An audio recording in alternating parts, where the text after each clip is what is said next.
શિનોર તાલુકાના કુકસ ગામે ભરૂચ લોકસભાના ભાજપના ઉમેદવાર મનસુખ વસાવાની ઉપસ્થિતિમાં ભાજપના કાર્યકર્તાઓનું સંમેલન યોજાયું હતું, જેમાં મોટી સંખ્યામાં ભાજપના હોદ્દેદારો અને કાર્યકર્તાઓ ઉપસ્થિત રહ્યા હતા।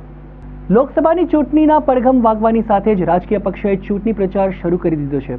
ત્યારે લોકસભાની ચૂંટણીમાં 7મી વખત ભરૂચ બેઠક પરથી ચૂંટણી લડી રહેલા મનસુખ વસાવાના સમર્થનમાં શનિવારના દિવસે શિનોર તાલુકાના કુકસ ગામે ભાજપના કાર્યકર્તાઓનું સંમેલન રાખવામાં આવ્યું હતું।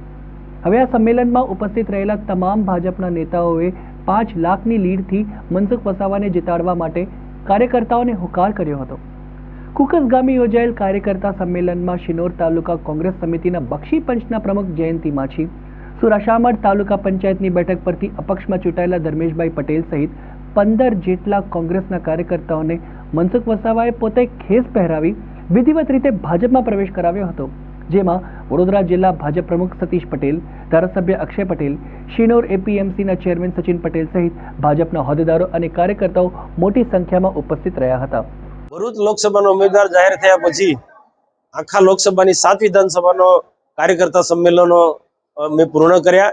ત્યાર પછી હોળી પૂર્ણ થયા પછી તરત જ જિલ્લા સ્તરના કાર્યકર્તાનું સંમેલન થઈ રહ્યું છે। જંબુસરનું વિધાનસભાનું સંમેલન પૂરું થયું, વાગરા અને ગઈકાલે અંકલેશ્વર અને આજે કરજણ વિધાનસભા ના કાર્યકર્તા સંમેલન અહીંયા શિનોર તાલુકાના નયાજીના ધામમાંથી નયાજી મહારાજના આશીર્વાદ લઈ અને અહીંયા આ કાર્યક્રમ